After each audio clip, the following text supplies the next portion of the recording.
যিনি সন্তুষ্ট হন তিনি তো ভালো করে জানেন কি কাজ করলে তিনি সন্তুষ্ট হবেন। আল্লাহ রাব্বুল আলামিন বলেন, ওয়া আহসিনু ইন্নাল্লাহা ইউহিব্বুল মুহসিনিন।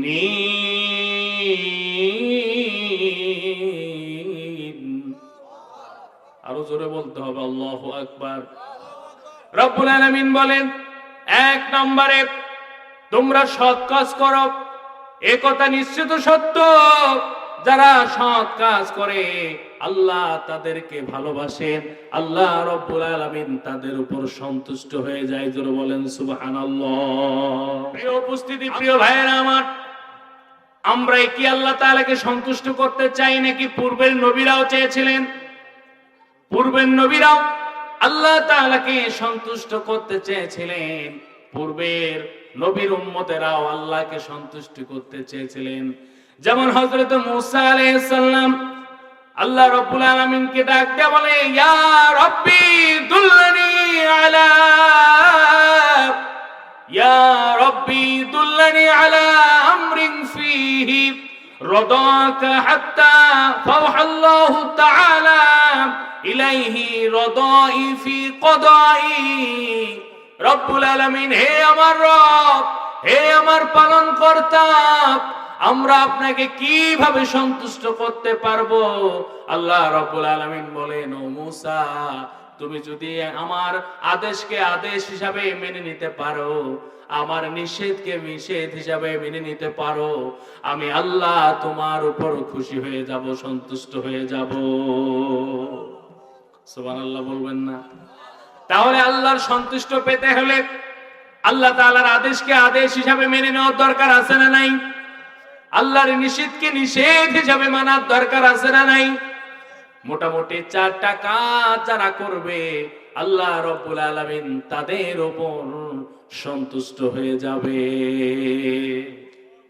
এজন্য আমরা আগের দিন সব দেখেছি, সব দেখা শেষ, এখন কোরআন হাদিসের বাংলাদেশ। কথা বলেন ঠিক কিনা? কোন নাস্তিক মুরতাদ রাম বামদের কাছে আমরা মাথা নত করব না। আমরা আমাদের দেশকে কোরআনের রঙে রঙিন করে ছাড়বো ইনশাআল্লাহ। কথা বলেন ঠিক কিনা?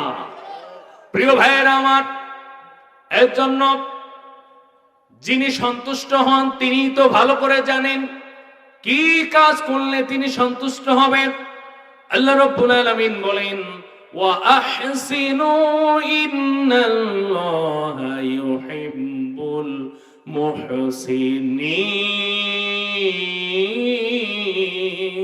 মুহসিনিন। আরো জোরে বলতে হবে আল্লাহু আকবার।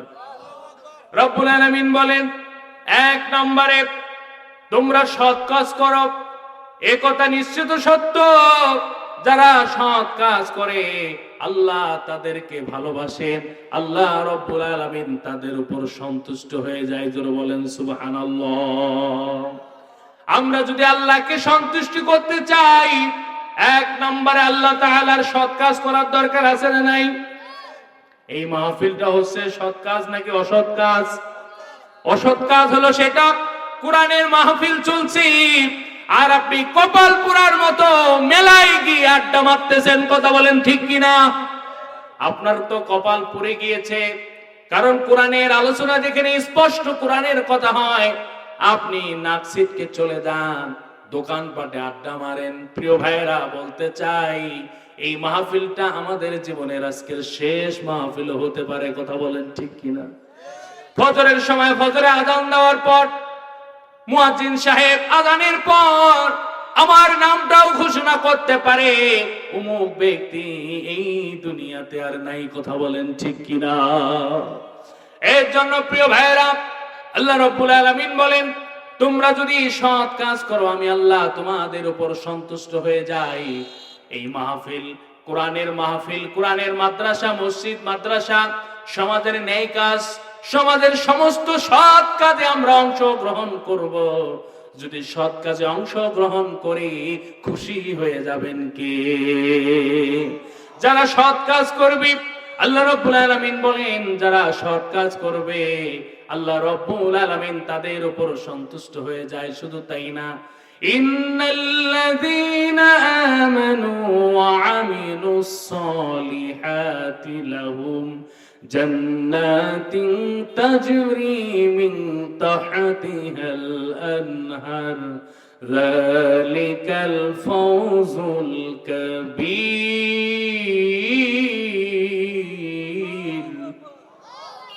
রব্বুল আলামিন বলেন, ইন্নাল্লাযীনা আমানু ওয়া আমিলুস সালিহাত, আল্লাহ তাআলা বলেন নিশ্চয়ই যারা ঈমান এনেছে, সৎ কাজ করেছে, তাদের জন্য এমন একটা জান্নাত রয়েছে যেই জান্নাতের নিম্ন দেশে প্রবাহিত হবে দুধের ঝর্ণা, মধুর ঝর্ণা। যালিকাল ফাওজুল কাবীর। রব্বুল আলামিন বলেন এটাই হলো বান্দার জন্য বড় সফলতা। জোরে বলেন সুবহানাল্লাহ। এই দুনিয়াতে কোটি টাকার মালিক আমরা সফল নই। এই দুনিয়াতে কত বড় আলেম, কত বড় ইমাম সাহেব, আমরা সফল নই। এই দুনিয়াতে কত ক্ষমতা, আমি সফল নই। সফল ওই ব্যক্তি ফুলবাড়ি রেল স্টেশনে ঘুমায়, দিনাজপুরের প্ল্যাটফর্মে ঘুমায়, সারাদিন রিক্সা চালায়, আর সেই ব্যক্তিটা যদি আল্লাহ তাআলাকে সন্তুষ্ট করতে পারে, কিয়ামতের ময়দানে আল্লাহ রব্বুল আলামিন তাকে যদি একটা ছোট্ট জান্নাত দেয়, এই পৃথিবীর 10 পৃথিবীর সমান জান্নাত দিয়ে দিবে। আর যে ব্যক্তি জান্নাত পাবে সেই ব্যক্তি বড় সফল ব্যক্তি। কথা বলেন ঠিক কিনা? প্রিয় ভাইরা আমার, এর জন্য আমাদের সফলতা দরকার আছে না নাই? আমরা দুনিয়াতে কোটি কোটি টাকার মালিক হব, আখিরাতে ধরা খেয়ে যাব, এমন সফলতার কোনো দাম আছে নাকি? কষ্ট হয় আপনাদের? তাহলে আল্লাহর সন্তুষ্টি 4টা কাজ। 1 নম্বরে যারা সৎ কাজ করবে, আল্লাহ পাক রব্বুল আলামিন তাদের উপর সন্তুষ্ট হয়ে যায়। এই দিনাজপুরের মানুষরা আল্লাহকে সন্তুষ্ট করতে চায় কি চায় না? চায় কি চায় না? সন্তুষ্ট করতে চান? তুই হাত তুলে আল্লাহকে দেখান। প্রিয় ভাইয়েরা আমার, হাতি চিনেন আপনারা? হাতির কয়টা দাঁত থাকে সামনে? এটা কি দাঁত? এই দাঁত দিয়ে কি সে কিছু খায়? খায় না। এটা মশান। যে এত বড় বিশাল দেহ, হাতি কিন্তু ছোট ছোট দাঁত দিয়ে তল দিয়ে খায়, কিন্তু সামনের 2টা মূলার মতো ওটা কিন্তু মশান, দেখায় যে দেখো আমার কত বড় দাঁত, কিন্তু এই দাঁত দিয়ে সে কিছুই খায় না। কথা বলেন ঠিক কিনা? আমাদের সমাজে কিছু মানুষ আছে, দেখায় উপরে জনদরদি, পাঞ্জাবি পরে, লম্বা বয়ান করে, বক্তব্য দেয় মাঠে ঘাটে, মঞ্চে, কিন্তু এই ব্যক্তিটাই যখন ক্ষমতা পায় তখন সর্বপ্রথম আলেমদের হাতে হাত করা পড়ায়। কথা বলেন ঠিক কিনা? এই ব্যক্তিটা যখন ক্ষমতা পায় গরিবদের হক মেরে বিদেশে বাড়ি ঘর করে। কথা বলেন ঠিক কিনা? তাদের ওই দিন দরদি যেই অবয়বটা সামনে প্রকাশ পায়, ওটা হলো হাতির দাঁতের মতো, দেখায় যে এটা আমার দাঁত, কিন্তু এই দাঁত তো আসল দাঁত না। কথা বলেন ঠিক কিনা? দেখায় সৎ মানুষ, কিন্তু আসলেই সৎ মানুষ না। আর যতদিন না পর্যন্ত সৎ মানুষের শাসন তৈরি না হবে, ততদিন পর্যন্ত যত উপদেষ্টা নিয়োগ দেন, দেশে শান্তি প্রতিষ্ঠিত হবে না। কথা বলেন ঠিক কিনা? প্রিয় ভাইরা আমার, এর জন্য আমরা যে আজকে বক্তব্য দেই, 100 বছর থেকে 60 বছর থেকে কোরআনের দাওয়াত দেই, মসজিদ, মাদ্রাসা, মাহফিল, হাজার হাজার লক্ষ লক্ষ মাহফিল, হাজার হাজার বক্তা, লক্ষ লক্ষ মসজিদ, মক্তব, তাবলীগের তাবলীগগিরি, চরমনের চরমনাইগিরি, জামাতের জামাতগিরি, হেফাজতের ইসলামের হেফাজতগিরি, এত কিছু করতেছি, এরপরও মসজিদের জুতা চুরি বন্ধ হয় নাই। কথা বলেন ঠিক না বেঠিক? আসতে হবে না জোরে হবে? কথা কি ঠিক? মসজিদের জুতা চুরি বন্ধ হয়েছে? বন্ধ হয় নাই। আমার মতো শরীফুল ইসলাম শরীফ আরো 50 বছর কোরআন দিয়ে আপনাদেরকে ওয়াজ শোনাবে, মাইক ভালো থাক আর খারাপ থাক। আমার মতো আজকের হুজুর আরো 50 বছর কোরআনের দাওয়াত দিবে, সুদের বিরুদ্ধে কথা বলবে, জেনার বিরুদ্ধে কথা বলবে। সমাজ থেকে সুদ চিরতরে বন্ধ করে দেওয়া সম্ভব হবে না। কথা বলেন ঠিক কিনা? আপনারা বলবেন কেন হুজুর হবে না? আমি বলি লক্ষ লক্ষ মাদ্রাসা আরো হবে, তারপরও সমাজ থেকে সুদ বন্ধ হবে না। ঠিক কিনা? আরো 50 বছর আমরা বক্তব্য দেবো, ওয়াজ করব, কোনো কাজ হবে না। কাজ হবে আংশিক, পূর্ণাঙ্গ নিধন করা সম্ভব না। কিন্তু জায়গা মতো যদি 30 সেকেন্ড ওয়াজ হয়, বাংলাদেশ 2 দিনের মধ্যেই সোনার বাংলাদেশে পরিণত হয়ে যাবে। কথা বলেন ঠিক কিনা? আপনার আমার এই আসনের, দিনাজপুরের আসনের যিনি এমপি হবেন, তিনি যদি সংসদে দাঁড়িয়ে বলেন, মাননীয় স্পিকার, বাংলাদেশ 90% মুসলমানের দেশ, বাকি 10% হিন্দু, বৌদ্ধ, খ্রিস্টান, তারা তাদের উপাসনালয়ে গিয়ে তাদের খোদাকে তারা ডাকবে, আমরা তাদের নিরাপত্তা দিব। যেহেতু 90% মুসলমানের দেশ, কালকে থেকে মুসলমানরা আযান দেওয়ার সঙ্গে সঙ্গে নামাজে যাবে, সুদ বন্ধ হবে, ঘুষ বন্ধ হবে, জিনা করলে পূর্ণাঙ্গ কোরআন দিয়ে বিচার করা হবে। 30 সেকেন্ড যদি একটা ওয়াজ করে, বাংলার 16 কোটি মানুষের মনোনীত 300 আসনের এমপি যদি এটাকে সাপোর্ট করে, 24 ঘন্টার মধ্যে এই দেশ থেকে সুদ, ঘুষ, দুর্নীতি বন্ধ করে দেওয়া সম্ভব। কথা বলেন ঠিক কিনা? তাহলে জায়গা মতো ভালো লোক দেওয়ার দরকার আছে না নাই? আপনি জায়গা মতো দিচ্ছেন গাঞ্জাখোর,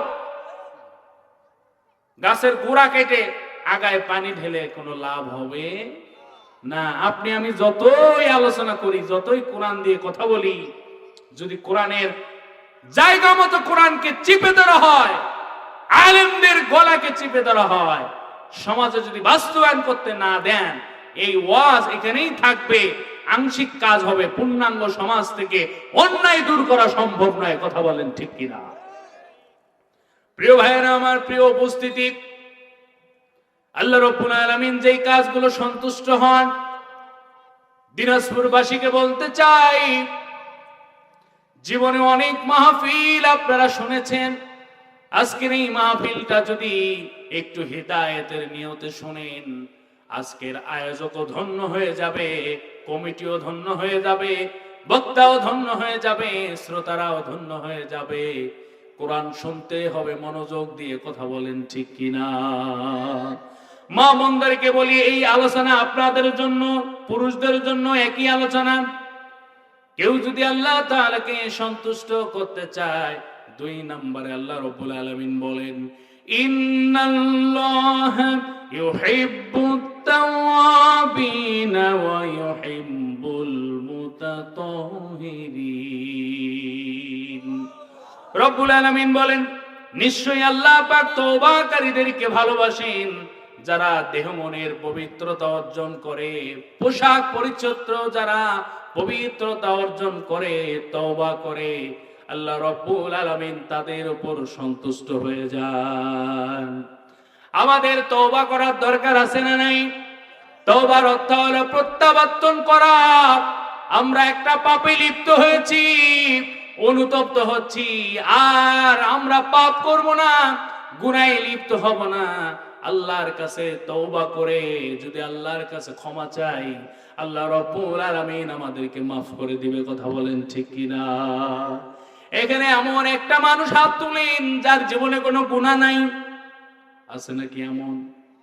যার জীবনে গুনাহ নাই এমন 2টা ব্যক্তি হাত তুলেন, আমি একটু দেখতে চাই যে আপনার কোনো গুনাহ নাই। তাহলে প্রত্যেকটা মানুষের গুনাহ আছে না নাই? প্রিয় ভাইয়েরা আমার, এর জন্য বলতে চাই, তওবার মতো তওবা যদি করতে পারি, আমাদের সব গুনাহ মাফ করে দিবেন কে?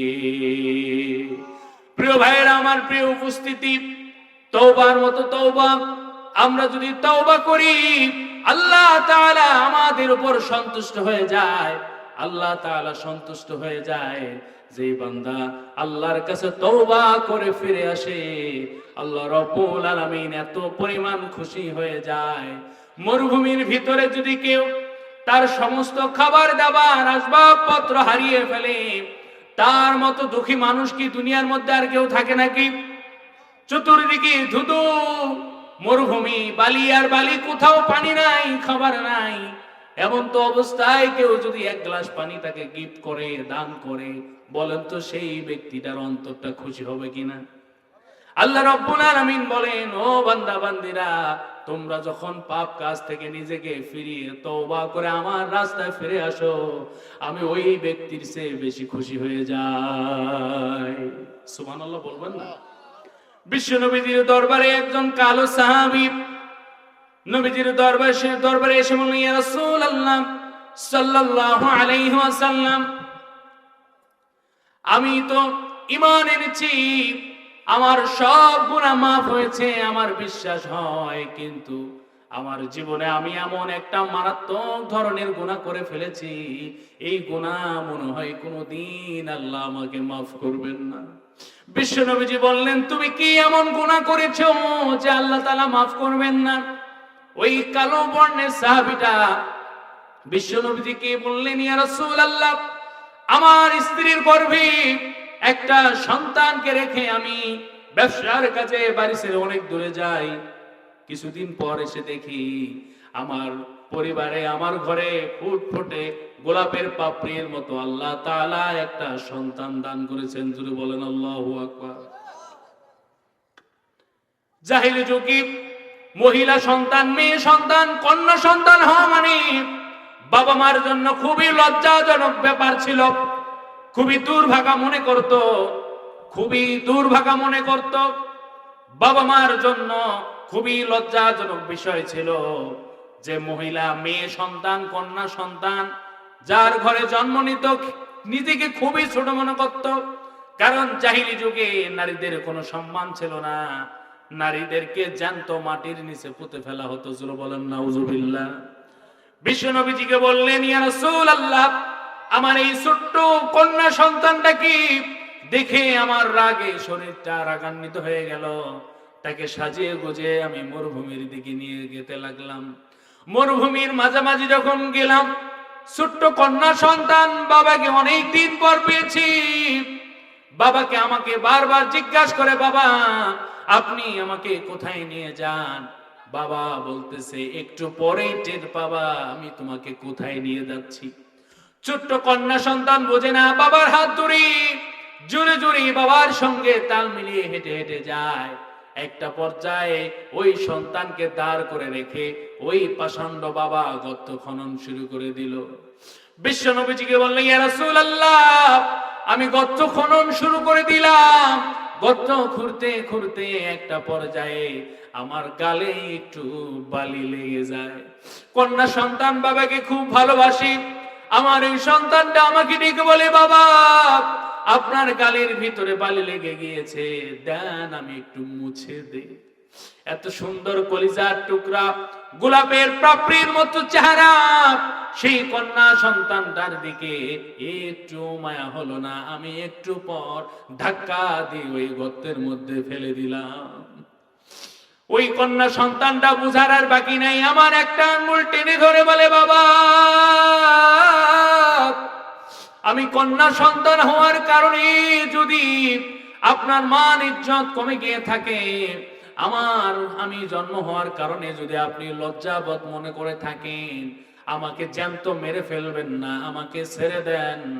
আমি এমন দূরে চলে যাব, কোনদিন পরিচয় দিব না আপনি আমার বাবা। তারপরও আমার দিলের মধ্যে একটু রহম হলো না, আমি আমার কন্যা সন্তানটাকে জ্যান্ত মাটির নিচে কবর দিয়ে দিলাম।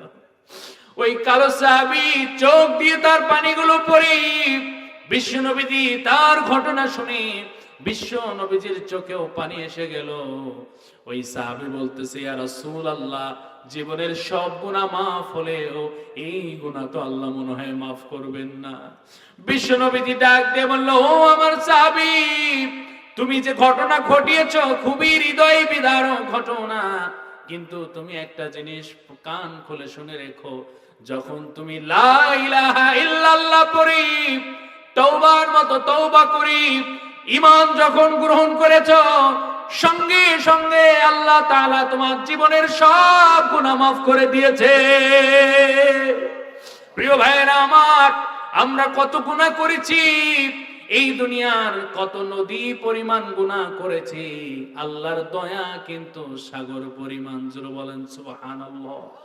আমরা গুনাহ করেছি সাগর পরিমাণ। আল্লাহ তাআলার মাফ ক্ষমা দয়া হলো পাহাড় সম পরিমাণ। জোরে বলেন সুবহানাল্লাহ। আমাদের গুনাহ পাহাড় সম পরিমাণ, আল্লাহর দয়া আরশে আজিম পর্যন্ত আছে না নাই? এর জন্য আমরা তওবার মতো তওবা যদি করতে পারি, আমাদের জীবনের সব গুনাহ মাফ করে দিবেন কে? এর জন্য আমাদের তওবা করার দরকার আছে না নাই? তওবা করার দরকার আছে না নাই?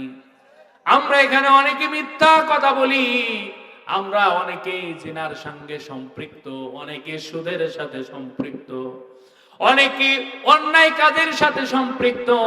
আজকে যদি তওবার মতো তওবা করতে পারি, জীবনের সব গুনাহ মাফ করে দিবেন কে? শুধু তাই নয়, রব্বুল আলামিন বলেন, যারা তওবার মতো তওবা করে আমার দিকে ফিরে আসবে, আমি আল্লাহ তার উপর সন্তুষ্ট হয়ে যাব।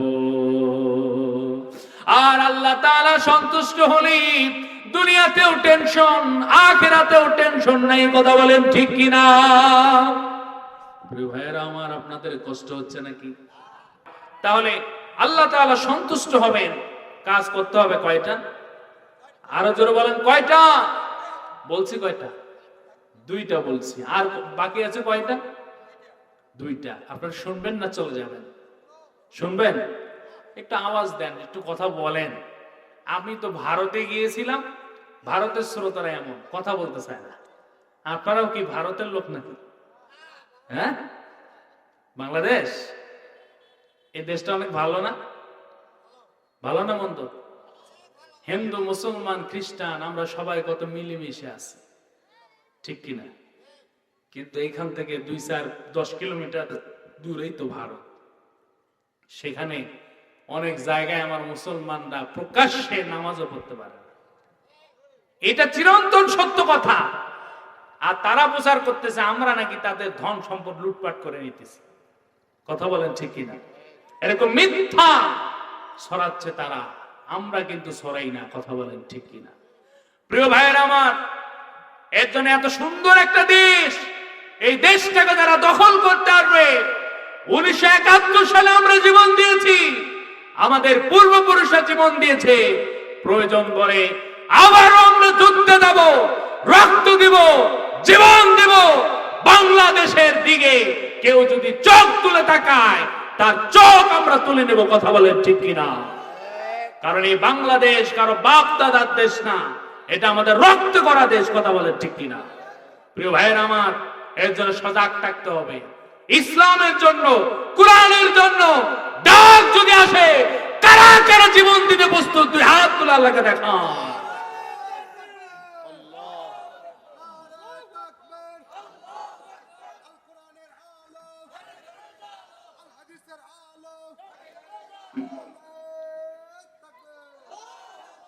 হাত নামান, আলহামদুলিল্লাহ বলেন। প্রিয় ভাইয়ের আমার, আমরা যেন তেন মানুষ না, আমরা মানুষকে ভালোবাসতে জানি। কিন্তু এই দেশ নিয়ে, ইসলাম নিয়ে, আলিম নিয়ে, কোরআন নিয়ে, মসজিদ, মাদ্রাসা, মাহফিল নিয়ে যারা ষড়যন্ত্র করবে, তাদের চুল পরিমাণ ছাড় বাংলার জমিনে হবে না। কথা বলেন ঠিক কিনা? প্রিয় ভাইয়ের আমার, প্রিয় উপস্থিতি, আল্লাহ তাআলা যদি আমাদের উপর সন্তুষ্ট হয়ে যায়, আল্লাহ তাআলা যদি আমাদের উপর সন্তুষ্ট হয়ে যায়, এই দুনিয়াতেও কোনো টেনশন নাই, আখিরাতেও কোনো টেনশন নাই। রব্বুল আলামিন বলেন, ও বান্দা বান্দিরা, তোমরা যারা আমাকে সন্তুষ্ট করতে চাও, তাদের 3 নাম্বার কাজ রব্বুল আলামিন বলেন, ইয়া আইয়ুহাল্লাযীনা আমানুস্তাঈনু বিস-সাবরি ওয়াস-সালাহ ইন্নাল্লাহা মা'আস-সাবিরিন। রব্বুল আলামিন বলেন, হে মুমিনগণ, তোমরা সবর ও নামাজ দ্বারা আল্লাহ পাকের সাহায্য প্রার্থনা করো।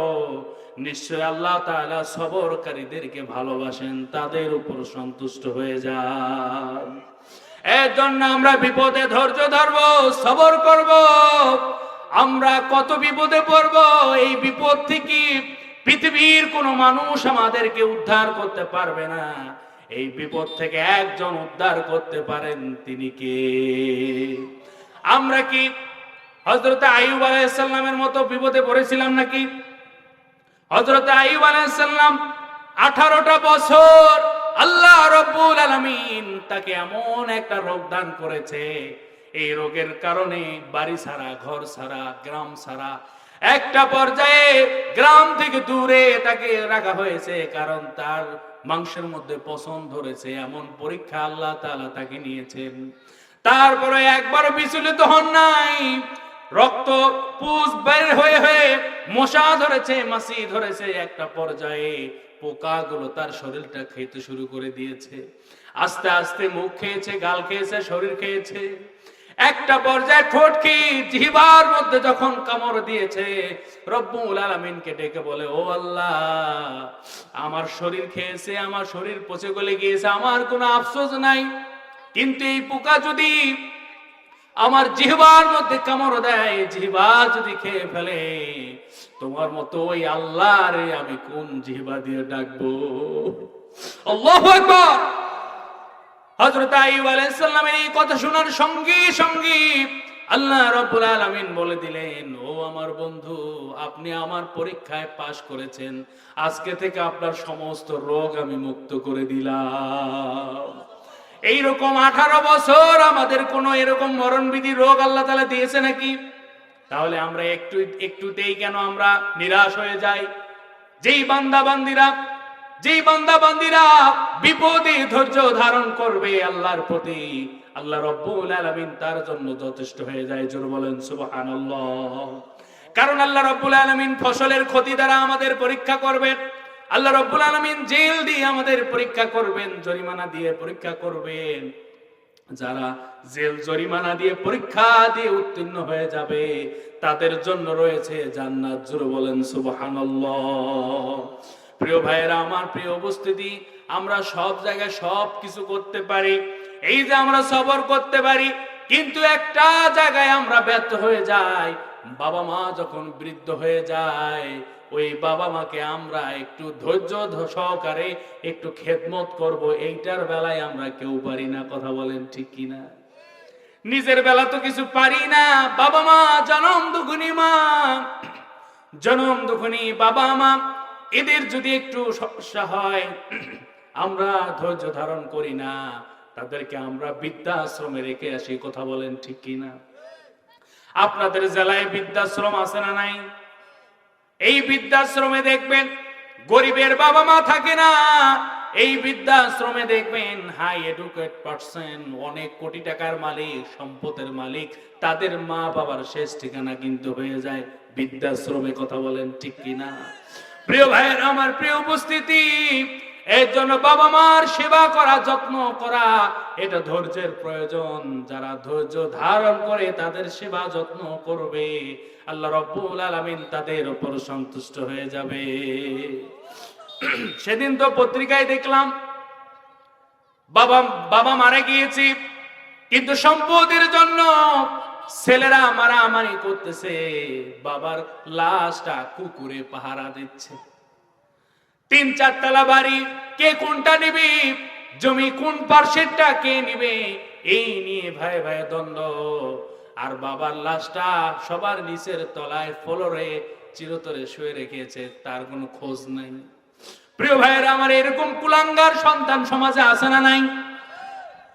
আপনি কোন মায়ের সঙ্গে বেয়াদবি করেন, কোন বাবার সঙ্গে বেয়াদবি করেন, একটু যদি শুনেন, মন দিয়ে শুনেন, টের পাবেন। প্রিয় ভাইয়েরা আমার, আমরা কোন মায়ের সঙ্গে বেয়াদবি করি? যেই মা আমাদেরকে পেটের ভিতরে 10 মাস আমাদের লালিত পালিত করেছেন। একটা সন্তান যখন মায়ের পেটে 7 মাস বয়স হয়ে যায়, মায়ের থলির মধ্যে 10 ইঞ্চি জায়গা থাকে। এই 10 ইঞ্চি জায়গার মধ্যে একটা সন্তান আল্লাহ রাব্বুল আলামিন দান করেন। বিজ্ঞানীরা প্রমাণ করেছেন, ওই 10 ইঞ্চি জায়গা সন্তানের বয়স যখন 7 মাস হয়ে যায়, ওই 10 ইঞ্চি জায়গা পূরণ হয়ে যায়। প্রশ্ন করতে পারেন, হুজুর, তাহলে বাকি 3 মাস কোথায় থাকে?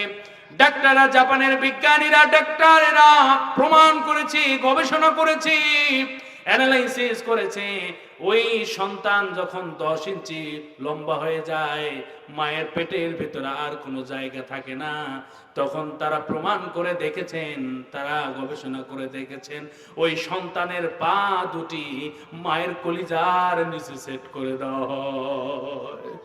সন্তান যদি 1 ইঞ্চি লম্বা হয়, মায়ের কলিজাটা 1 ইঞ্চি উপরে উঠে যায়।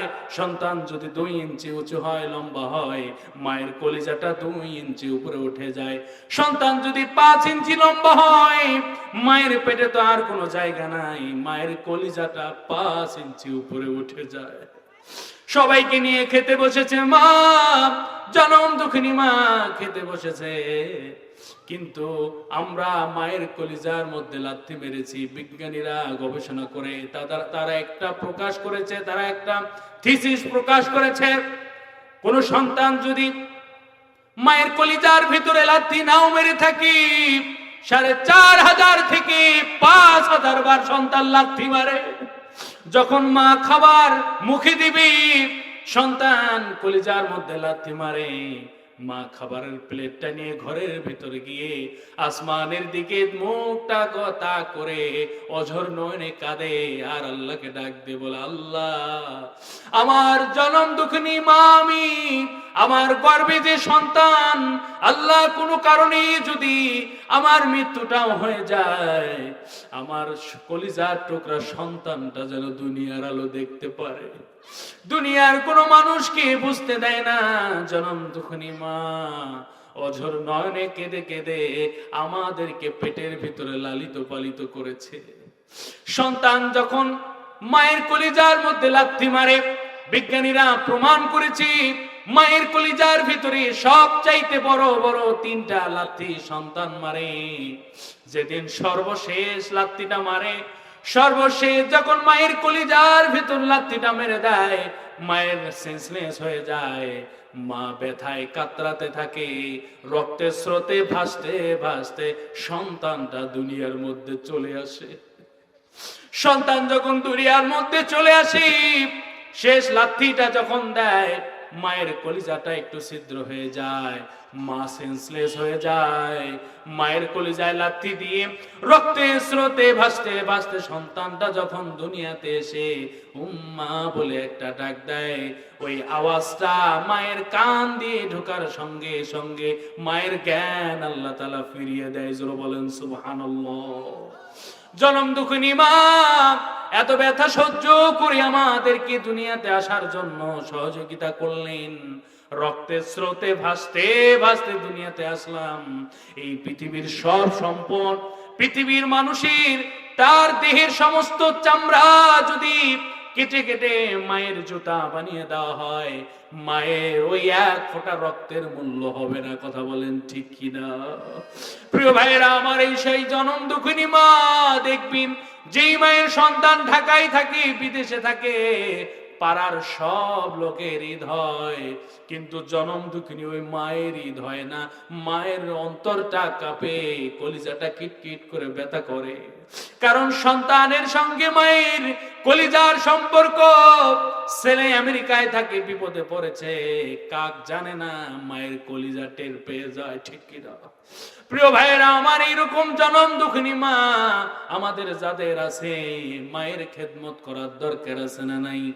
আমরা যেমন ছোট্ট সময় যেটা করতে বলতে নিষেধ করতাম, আমরা সেটাই করতাম। মা বাবারা কখনো বিরক্ত হতেন না। যারা বৃদ্ধ হয়ে যায় তারাও কিন্তু ছোট্ট মানুষের মতোই হয়ে যায়। ঠিক কিনা? তারা যদি কোনো কারণে আমাদের সঙ্গে বিরক্ত করে, আমাদের ধৈর্যের সাথে মোকাবেলা করতে হবে। প্রিয় ভাইয়েরা আমার, কার কার মা নাই? 2 হাত তুলে একটু আল্লাহকে দেখান। অনেকের মা নাই, অনেকের বাবা নাই, হাতটা নামান। প্রিয় ভাইয়েরা আমার, এই জনম দুঃখিনী যার মা নাই, তাকে ঈদের দিন গিয়ে জিজ্ঞেস করবেন তার মায়ের কথা কেমন করে মনে পড়ে। পৃথিবীর কোন মানুষকে বুঝতে দেয় না ছোট্ট মেয়েটাকে কোলে নিয়ে ডাক দিয়ে মা মা বলে ডাক দেয়। ওই মেয়েটা কিচ্ছু বোঝে না, বাবাকে ডাক দিয়ে বলে বাবা তুমি আমাকে মা বলে ডাক দাও, তোমার কি মা নাই? ঈদের দিন ওই বাবা অঝর নয়নি, কাউকে বুঝতে দেয় না, চোখের কোণ দিয়ে পানি বের হয়ে যায়। মেয়েটাকে চুমু দিয়ে বলে মা আমার আসলেই মা নাই, তুমি তো আমার মা। চোখের জলে বাঁধ মানে না, বুক ভেঙে যায় চিরে। মা জননী আসবে কি আর আমারে বুকে ফিরে? মায়েরই কথা পড়লে মনে আধার আসে ঘিরে। মা জননী আসবে কি আর আমারে বুকে ফিরে? কেউ ছিল না পাশে যেদিন, ছিল শুধু মা। সেই মায়েরই ভুলে আমি থাকতে পারি না। জীবন যেন বন্দি আমার দুঃখের কারাগারে। মা জননী আসবে কি আর আমারে বুকে ফিরে? জনম জনম থাকতে পারি সব কিছুকে